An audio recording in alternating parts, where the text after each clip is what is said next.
Programang ito ay rated SPG. Striktong patnubay at gabay ng magulang ang kailangan. Maaaring may masiselang tema, lengguwahe, karahasan, sexual, horror o droga na hindi angkop sa mga bata.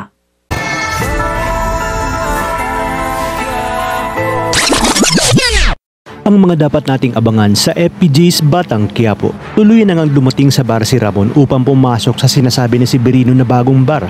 At dito nga diretsahang pumasok si Ramon na hindi niya namamalayan na nasa harapan niya na pala ang kanyang matagal nang hinahanap na anak. Habang si Mokong naman ay handang-handa na sa kanyang gagawin dahil nga siya ang star of the night.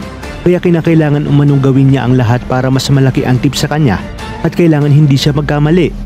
Magugulat naman si Ramon sa kanyang pagpasok dahil sa dami ng tao.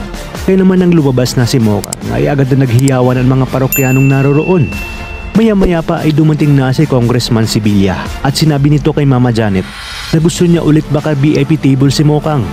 Sa pagpasok ni Mokang ay kabado siya dahil baka ituloy na ni Congressman ang plano nito at nang pumilit na nga ito ay saka pumalag si Mokang hanggang sa ipadampot na nga ito ng mga tao ni Congressman para ibalik sa VIP room.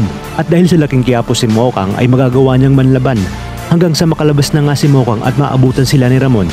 Agad namang tutulungan ni Ramon si Mokang na tila ba malatanggol ang galawan at siya na lang ang naglikas kay Mokang na siguradong gagawin rin ni Tanggol.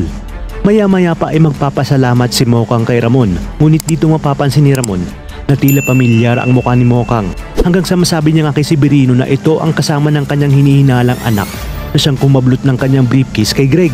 Sa inyong palagay, si Mokang na nga kaya ang magiging tulay upang tuluyang magkita ang mag-ama, lalo pat nasa labas lang mismo ng club si Tanggol?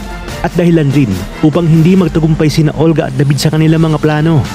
Kaya naman mga kapamilya, kapit lang dahil marami pa tayong dapat abangan dito lang sa bagong tinututukan ng sambayanan, ang FPJ's Batang Quiapo.